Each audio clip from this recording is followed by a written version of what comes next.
Sebenarnya mungkin yang paling basic, kenapa sekarang kok banyak orang kena gagal ginjal? Oke, iya. Jadi memang ini banyak udah dibicarakan ya, terutama juga di mana-mana tentang terkait gagal ginjal dan sekarang makin banyak ya nih dok. Ya faktornya sih banyak ya. Yang paling sering dibicarakan aja ya terkait sama pola hidup dan gaya hidup. Oke. Tapi dok tadi kalau misalnya ada ginjal bocor bisa ditambal nggak? Nah itu dia tambal. Pakai, aduh mau aku approve boleh nggak? Ngomongin. Oh, pernah ketemu dok yang pembuluh ginjalnya bermasalah gitu? Berapa ada? Itu kenapa bisa dok nyempit itu?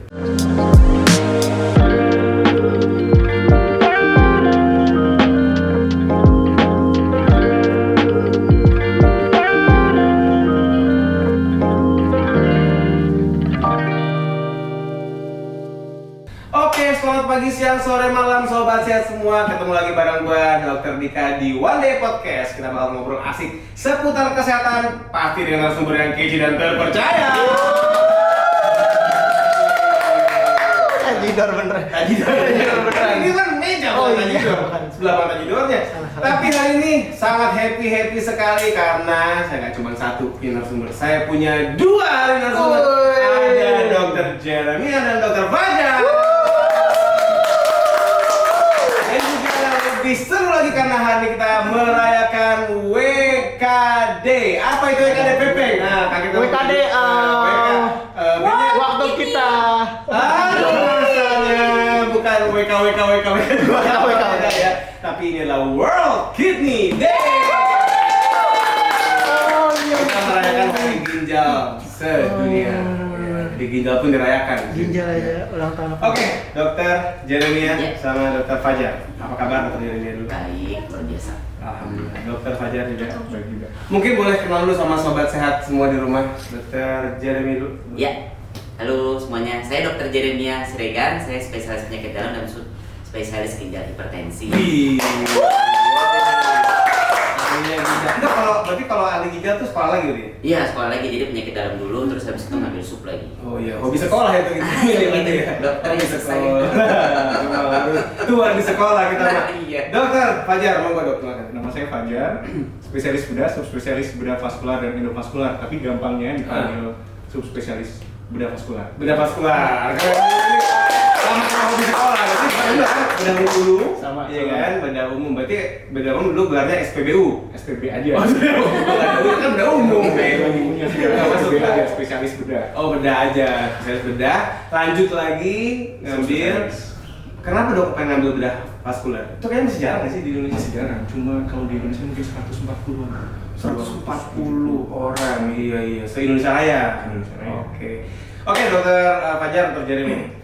Kita mau ngebahas soal ginjal. Ya, artinya kalau bicara soal ginjal, memang sekarang penyakit yang banyak diderita itu kan termasuk adalah gagal ginjal. Ini lebih bahaya dari gagal move on. Sebenarnya. Makanya kenapa saya mau mungkin Dokter Jeremia boleh share dulu lah. Sebenarnya mungkin yang paling basic, kenapa sekarang kok banyak orang kena gagal ginjal? Oke, iya. Jadi memang ini banyak udah dibicarakan ya, terutama juga di mana-mana tentang terkait gagal ginjal dan sekarang makin banyak ya nih dok. Ya faktornya sih banyak ya. Yang paling sering dibicarakan aja ya terkait sama pola hidup dan gaya hidup. Karena sebenarnya gaya hidup itu sangat mempengaruhi kesehatan secara umum. Terutama ya dari sisi ginjal. Kenapa begitu? Ginjal itu selalu jadi bagian akhir dari sebuah penyakit. Maksudnya begini, misalnya nih ya, orang ada hipertensi, darah tinggi, ya kan, tensinya nggak dikontrol, terus makannya juga nggak benar, tensinya cenderung tinggi, juga misalnya minum obat juga nggak di. Nah, itu terus bisa jadi ginjalnya lama-lama turun, lama-lama jadi jelek. Ginjal turun tuh berarti ke kaki dong? Bukan. Fungsinya maksudnya. Kan jadi ngewek-ngewek di kaki gitu guys. Belum lagi kalau diabetes itu sama tuh dok, kalau misalnya minum obat juga nggak teratur, gulanya tinggi-tinggi terus itu juga ngaruh. Berat badan juga gitu ya, minum airnya juga kurang gitu ya, atau juga minumnya banyak tapi bukan minum air yang sehat gitu ya, banyakkan minum yang manis-manis, nanti bisa jadi kemana-mana. Nah itu yang hal itu yang berakumulasi terus akhirnya jadi bikin fungsi ginjal tambah turun, orang jadi cepat jadi gagal ginjal. Kita ulang dong. Pertama tadi hipertensi. Hipertensi kalau nggak terkontrol, orang yang malas minum obat, maka dia akan bikin ginjalnya rusak. Diabetes juga sama. Kalau gulanya juga tinggi terus, malas minum obat, ginjalnya juga rusak. Sama tadi banyak minum air yang tidak sehat.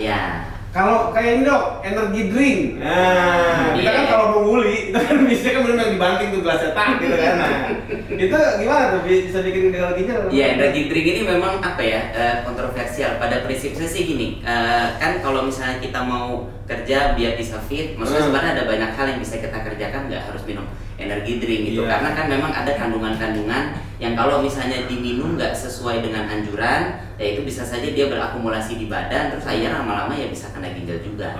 Gitu. Jadi memang harus diwaspadai dan dilihat juga kadarnya, karena itu takutnya juga bisa aja gitu berhubungan dengan ginjal juga. Kalau ini tuh kayak obat nyeri itu kan juga bisa bikin. Ya, kalau obat nyeri udah pasti, karena kalau misalnya obat nyeri itu ya memang dia mempengaruhi dari kebanyakan itu bisa dari pembuluh darah yang di ginjal. Itu bisa terganggu kalau misalnya diminum dalam jangka waktu yang lama dan juga tidak sesuai dengan anjuran dokter. Bisa juga terjadi reaksi peradangan akibat dari obat nyerinya tersebut. Nah, itu juga bisa bikin ginjalnya rusak. Nah, makanya harus hati-hati. Obat nyeri itu bahaya juga sebenarnya gitu kalau seringan. Iya, betul. Kalau obat nyamuk itu mas sekali dong gitu bahaya. Tapi dok ini, kalau bicara tadi pasien misalnya udah kena gagal ginjal, mungkin yang saya penasaran sebenarnya adalah apakah gagal ginjal itu adalah sebuah penyakit yang tiba-tiba ujuk-ujuk dalam semalam langsung gagal gitu? Atau emang prosesnya berkepanjangan, bertahun-tahun, atau gimana? Iya, jadi memang ada dua, maksudnya kita bagi secara besar itu ada dua. Pertama itu yang gangguan ginjal akut atau bahasanya kita bilang acute kidney injury. Nah itu sesuatu yang bisa terjadi secara tiba-tiba. Nah itu, artinya akut itu bukan berat ya? Karena kan banyak dok yang mikir akut itu artinya berat parah gitu. Kayak misalnya kan suka ada anak-anak jaksel nih, kan suka pakai bahasa-bahasa keren gitu kan. Gue punya sakit lambung udah akut banget gitu kan. Artinya sebenarnya bukan berat banget. Akut itu mendadak. Jadi kalau ngomong sudah akut banget, artinya sudah mendadak banget. Jadi nggak ada artinya.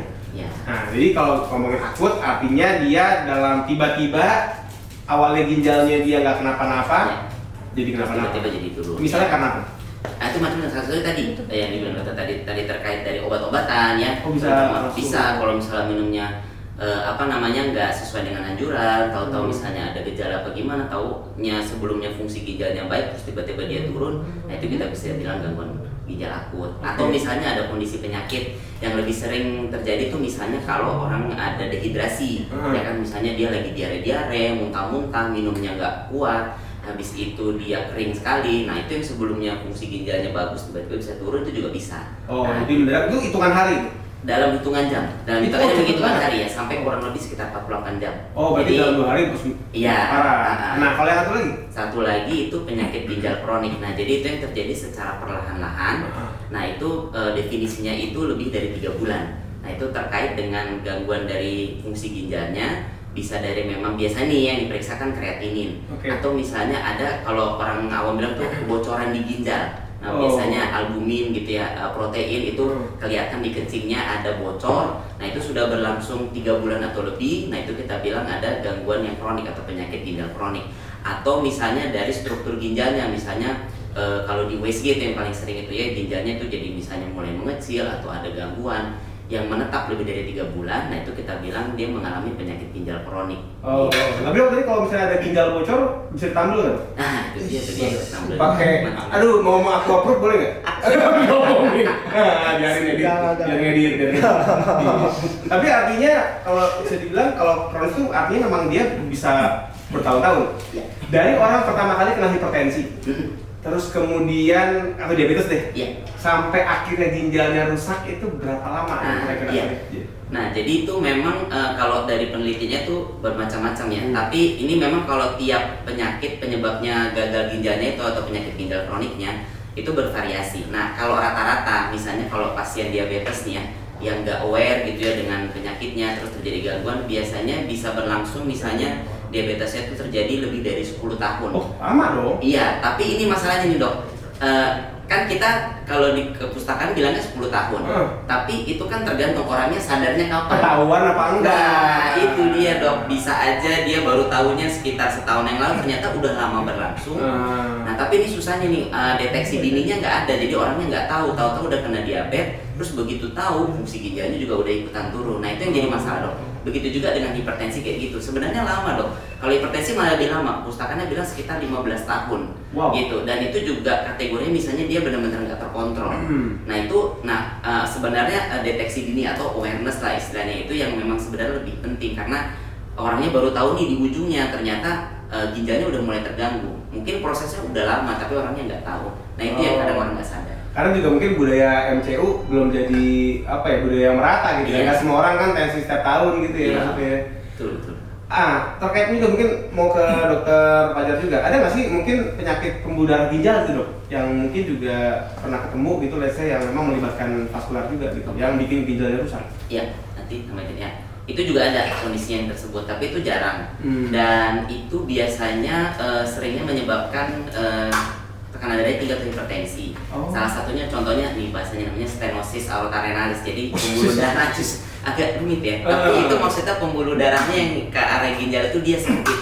Nyempit, Menyempit. Nah macam-macam bisa, banyak faktor, ada bawaan juga, dari usia juga bisa, penumbukan dari kolesterol bagaimana itu juga bisa. Istilahnya penyebabnya macam-macam dan itu deteksinya ya memang bersama-sama juga dilihat juga dari pembuluh darahnya. Nah, itu bisa menyebabkan tekanan darahnya naik, fungsi ginjalnya juga turun. Oh, pernah ketemu dok? Yang pembuluh ginjalnya bermasalah gitu? Beberapa ada. Itu kenapa bisa dok nyempit? Kita nggak benar bisa tahu dok. Oh. Biasanya nih usianya muda, mungkin 20. Kayak saya lah ya. Ya, boleh.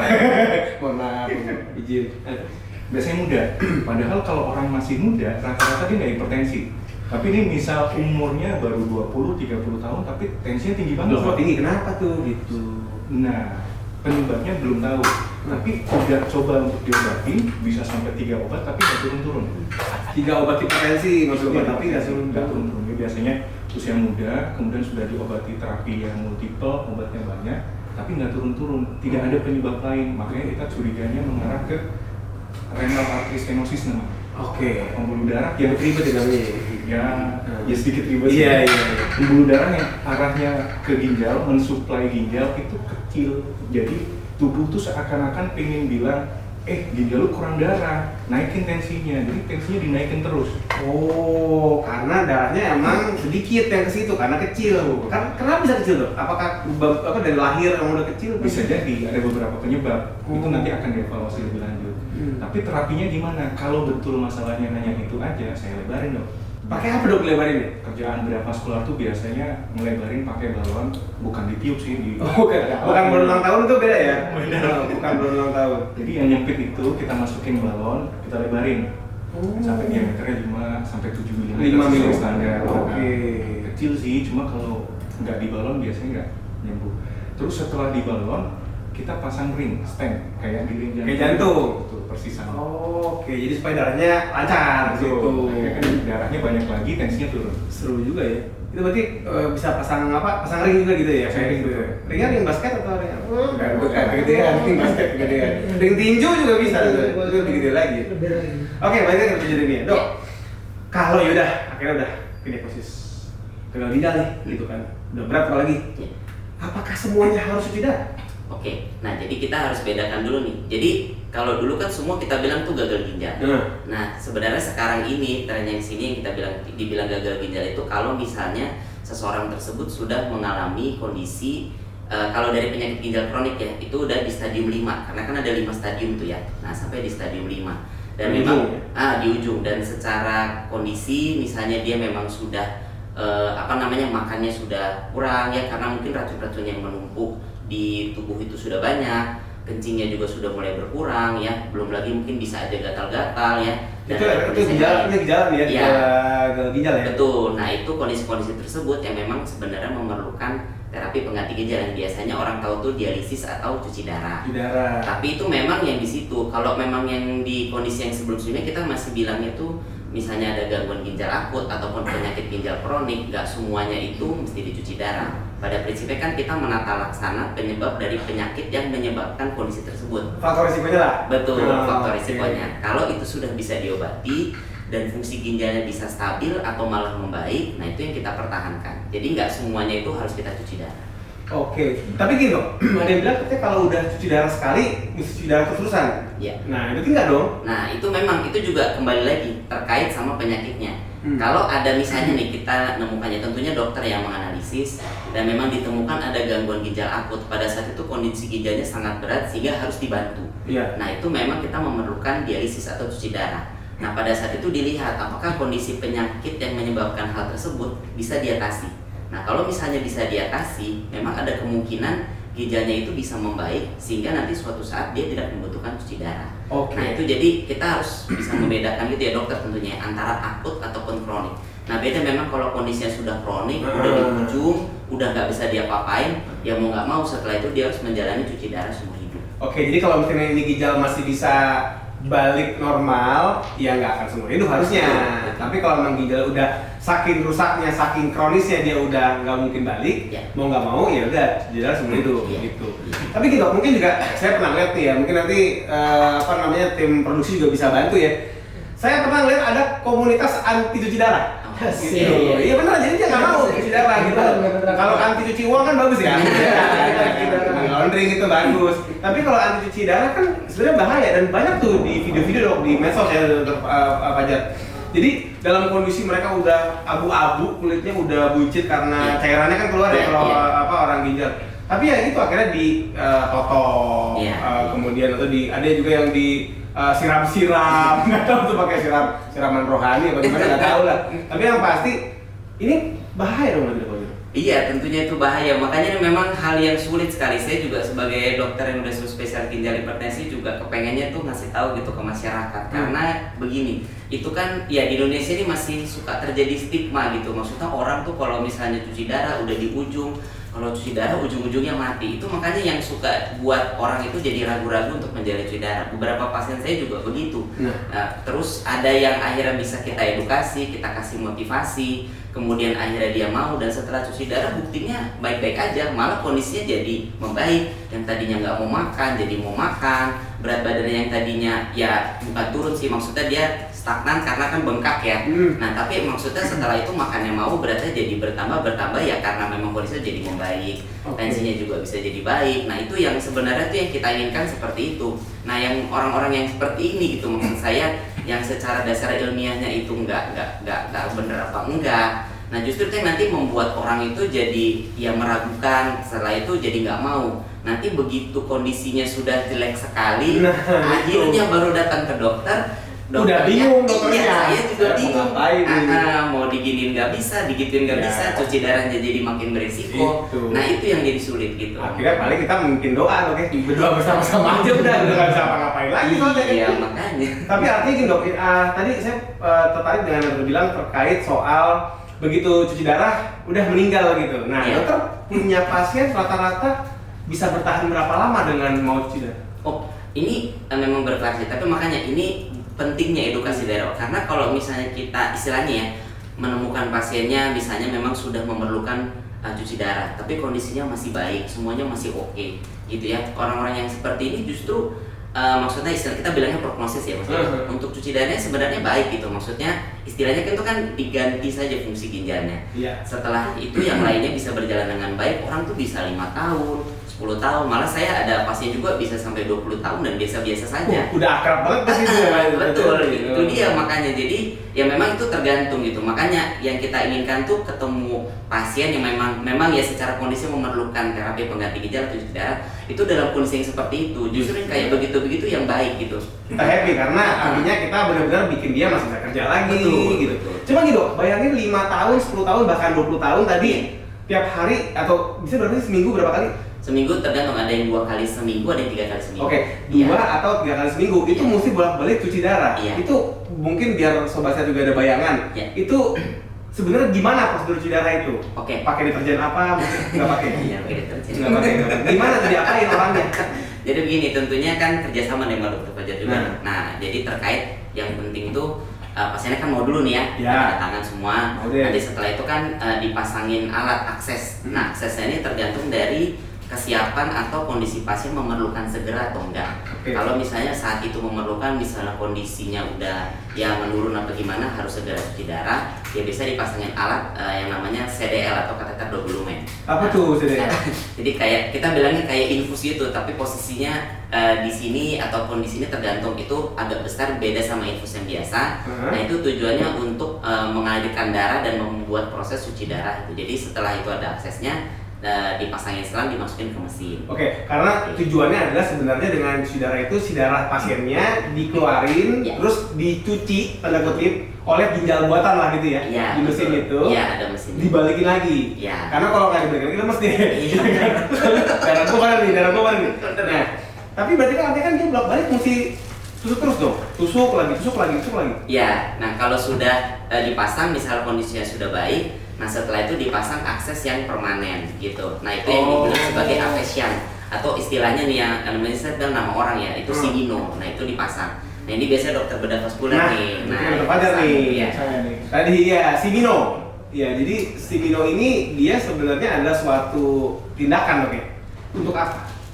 Kalau simino bahasanya sebenarnya dia nama orang. Oh, orang mana loh? Tapi dia nama dokter nih. Bukan condet, bukan. Saya Mino, ini Mino. Oh, anaknya para main. Mino, iya. Bisa juga depan dia. Orang Indonesia kayaknya. Belum kenal aja dia. Belum kenal lagi kita. Nah, dia tuh dokter menciptakan teknik untuk supaya darah itu bisa ditarik cepat, kemudian masuk ke mesin dicuci terus dibalikin lagi cepat. Oh, berarti yang dikejar cepat ya? Iya, tuh. Dia kan kalau mau cuci darah, yang ditariknya kan nggak boleh dikit-dikit dok, harus banyak sekalian, berapa liter gitu kan. Oke. Dalam jangka waktu 4 sampai 5 jam.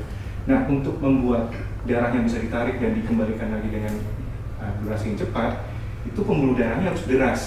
Harus deras. Oke. Jadi aliran pembuluh darah arteri, ini biasanya kita bikin di lengan ya, walaupun bisa juga dibikin di tempat lain, tapi lebih gampang dibuat di lengan. Pembuluh darah arteri yang dari jantung mengarah ke tangan, saya bikin sambungan atau shunt atau kayak bypass gitu dengan yang dari tangan balik lagi ke jantung. Yang dari kerja. Ini ada gambarnya ya, tolong ya kan ya. Bisa ulang tadi. Bingung kan gambarnya ya? Gue juga bingung nih. Nah tapi kamu gini, artinya adalah gimana caranya supaya si selang atau jarum yang dimasukin itu dapat dari pembuluh yang deres. Persis dong. Gambarnya gitu Pak. Oke. Jadi karena kalau kita dari vena kan dia lambat ya. Kan kita kalau disuntik nih, kalau ngambil darah nih, kayak misalnya lu cek lab gitu. Itu kan dari vena nih. Betul. Sayangnya vena itu dia lambat, nggak deres. Padahal butuhnya deres. Masalahnya kita nggak mungkin pasang jet pump. Iya. Ya terus nggak bisa tuh. Kan bisa padahal pakai jet pump jet deres, tapi nggak bisa nih masalahnya, nggak muat. Makanya kenapa dibuatlah supaya si venanya nyambung sama arteri. Betul. Biar tekanannya deres.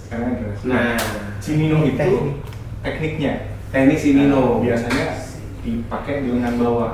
Nah itu nanti dikerjakan oleh bedah vaskular, kemudian dibuat dan nanti siap untuk dipakai cuci darah rutin. Oke, jadi tadi yang dokter Jeremy bilang yang di leher itu dok ya? Nah, itu nggak bisa terus-terusan? Nggak bisa terus-terusan. Ini biasanya gini dok, kalau tadi ada komunitas anti Cuci darah? anti cuci darah, itu biasanya bikin pasien itu jadi kondisinya makin berat. Oke. Ini kayak tadi pagi nih saya ditelepon pasiennya sesek banget. Kalau pasiennya sesek banget, dia udah harus cuci darah segera. Tapi bentar, pasien dokter tadi dia emang udah gagal ginjal berarti? Tapi udah belum HD? Dia udah HD cuma kayaknya Masih on off? Iya kayaknya saya nggak. Masih belum rutin lah? Iya. Oke, terus? Kalau dia nggak mau cuci darah, cairannya numpuk di situ sesek, saya nggak bisa bikin akses yang baik. Jadi yang pertama dikerjakan adalah pemasangan selang. Emergency lah hitungannya. Selangnya itu diposisikan dekat dengan pembuluh darah di jantung, bro. Arteri apa? Vena. Oh, vena. Nah itu yang kita sebut sebagai kateter double lumen atau CDL. Oke. Nah CDL itu dipasang biasanya lebih enak di leher. Tapi kalau pasiennya sesek banget susah di leher, jadi dipasangnya di paha. Oh. Kalau dipasangnya di paha, risiko infeksinya naiknya signifikan dok. Karena lebih gampang kotor gitu Maksudnya maksudnya. kotor kan, mau buang air, Iya, benar. itu susah. Jadi ya sementara waktu. Kalau pasiennya kondisinya sudah stabil, saya bikin simino.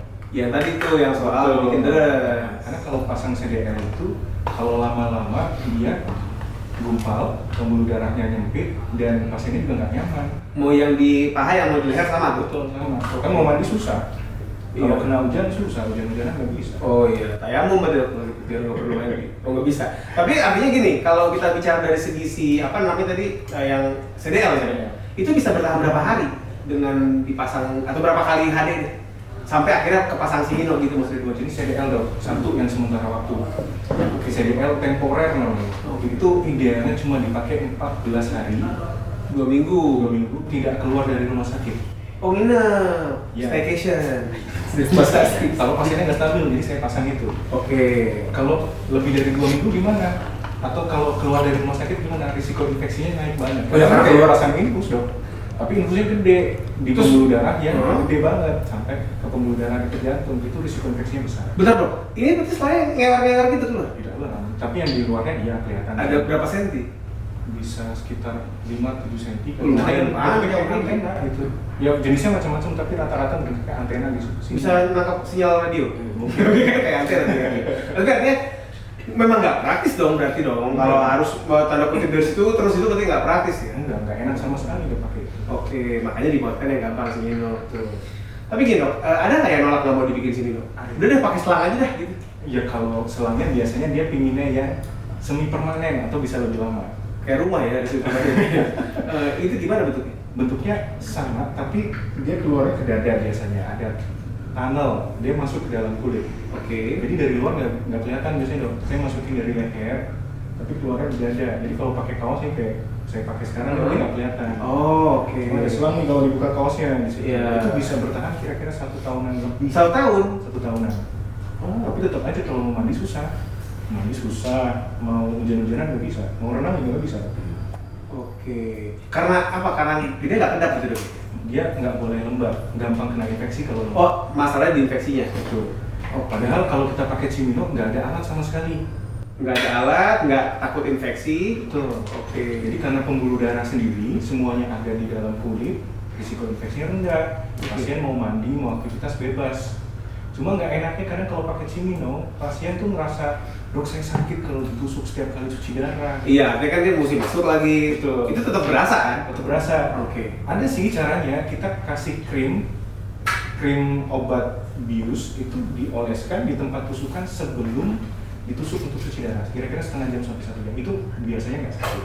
Oh, jadi kurang lah paling nggak ya? Itu ya ada solusinya lah. Oke, artinya memang sebenarnya ya takut juga dengan tadi si virus segala macam, udah mana suntiknya sekarang bisa nggak sakit gitu kan? Tapi ada nggak sih dok, let's say kayak misalnya resiko, kan setiap tindakan ada resikonya ya? Nah, pas. Apa tuh tindakan apa efek komplikasi atau mungkin bisa dibilang efek samping gitu kali ya? Nah, dari tindakan sebenarnya Ada dong. apa tuh? Ada banyak sebenarnya. Oh, gitu? Itu kan posisinya bisa macam-macam tuh. Yang idealnya tuh di lengan bawah. Oke. Bisa juga kalau di lengan bawahnya pembuluh darahnya kecil, saya nggak bisa bikin di lengan atas. Mau gak dikit? Iya. Oke. Risikonya paling gampang, paling cepat ketahuannya perdarahan. Namanya operasi kan, ada yang dibuat sayatan, pembuluh darah disambung. Pas tindakan mungkin berdarah. Oke. Kemudian infeksi juga masih mungkin kalau merawatnya nggak benar. Ini bicara pasca operasinya ya? Iya. Oke. Kalau jangka panjang biasanya yang dikhawatirkan nih, itu pembuluh darahnya membesar. Jadi kayak kelewat. Jadi kayak varises dong? Iya kayak varises gitu dong. Jadi kayak apa ya, kayak ular gitu. Jadi kayak apa dong? Keren dong lihat ularnya. Nah, tapi 3D. Biasanya tuh kalau pasiennya nggak kontrol rutin dong. Oh, berarti bisa cegah. Bisa dicegah banget. Saya biasanya minta pasien kontrol tiap 3 bulan. Untuk ngecek kalau ada masalah saya beresin sebelum sampai melebar-lebar. Di apa yang diberesin ya operasi ulang? Nggak harus dibuat ulang, tidak. Biasanya kalau melebar-lebar itu atasnya ada yang nyempit dong. Oh. Kalau ada yang nyempit, dilebarin dong pakai balon. Balon tadi. Nggak perlu ada sayatan, nggak cuma kayak tusukan jarum infus aja kecil di sini. Oh. Itu masuk balon, saya lebarin pakai balon. Itu kalau nyempit. Seringkali pasien itu, dok saya malas kontrol keadaan vaskular atau ya emang dia mungkin nggak tahu harus kontrol sudah. Saya udah capek cuci darah kan. Iya benar. 3 kali Datang sehari. lagi mesti. Datang lagi dia dokter darah. Kadang ya kelewatnya begitu. Akhirnya ada komplikasi yang kita nggak tahu. Udah malah bermasalah duluan. Oke, tapi ada nggak misalnya kayak dipakai manset kan ada tuh kalau varises kan kayak dipakai stocking gitu. Ini bisa nggak? Supaya dia nggak lebar pakai stocking tangan. Sih sebetulnya asal kita kontrol rutin, kita lihat tidak ada masalah, nggak perlu pakai apa-apa. Oke, artinya sebenarnya untuk maintenance-nya tuh nggak ribet ya. Yang penting kontrol 3 bulan sekali mah harusnya aman. Dan kalaupun tadi ada misalnya ada apa-apa pun juga tinggal tadi pakai balon yang nggak disayat lagi juga selesai urusannya gitu ya. Jadi sebenarnya buat sobat sehat, ya mudah-mudahan nggak harus ya. Tapi kalau misalnya memang ada kerabat atau mungkin memang diri sendiri kemudian ya namanya penyakit ada kita nggak tahu ya gitu ya, kena juga gagal ginjal. Ya sudah mungkin kalau memang dokternya bilang HD atau cuci darah, ya jangan malah enggak gitu ya. Karena kita ngomongin dari segi kenyamanannya, dari segi kemudahannya dengan segala teknologi yang ada sekarang udah gampang banget. Dokter Jeremy, Dokter Fajar nih sebenarnya saya masih banyak banget mau nanya karena seru banget ya ngomongin ginian, cuman waktu yang membatasi dok. Mungkin Dokter Jeremy dulu, boleh dok disampaikan kepada sobat sehat di rumah tadi terkait mungkin boleh pencegahannya atau mungkin yang udah kadung harus cuci darah harus gimana sih? Monggo dokter. Iya, jadi untuk sobat sehat semua, sebenarnya yang pertama yang mau saya sampaikan ini adalah pentingnya deteksi dini gitu ya. Karena itu yang selalu kita bilang juga nih di hari World Kidney juga begitu. Deteksi dini itu penting supaya kita bisa mengetahui apakah ginjal kita ini sudah terkait dengan penyakit misalnya gangguan. Apalagi misalnya kalau punya faktor risiko yang cukup kuat, misalnya ada darah tinggi, diabetes atau riwayat keluarga. Nah itu pentingnya deteksi dini sehingga kita bisa mengetahui, serta itu kita bisa mengobati dan juga mencegah supaya nggak sampai perburukan. Ya tentunya yang lain juga selain obat, olahraga, gaya hidup yang baik itu juga penting. Betul. Nah kalau sudah misalnya nih ya amit-amit misalnya sudah sampai di ujung dan mau nggak mau harus melakukan terapi pengganti ginjal, prinsipnya jangan takut karena itu kita selalu bilang itu terapi pengganti ginjal. Ginjalnya memang sudah tidak berfungsi dengan baik dan harus diganti fungsinya. Nah kalau sudah diganti fungsinya dan tentunya kalau misal dalam kondisi yang masih baik-baik, tentunya semuanya bisa berjalan dengan baik dan lancar gitu ya. Orangnya bisa lebih sehat, lebih baik, nanti masang alatnya juga bisa lebih nyaman gitu ya. Dan tentunya semua bisa berjalan dengan baik. Jangan tunggu sampai kondisinya udah jelek, udah turun, udah nggak sadar lah macam-macam. Ini nanti semua dokter juga bingung ya. Ya dan jangan takut dan jangan itulah ya, jangan lihat-lihat atau dengar-dengar orang-orang ngomong apa yang ilmunya juga nggak benar gitu ya. Prinsipnya jangan takut. Nanti kita bisa tangani dengan baik. Ya. Luar biasa. Tepuk tangan dulu dong Dokter Fajar. Oke. Sobat sehat semua, kalau sudah harus diputuskan itu cuci darah dalam jangka waktu yang panjang, jangan khawatir dan jangan takut. Ini bukan akhir dari segalanya.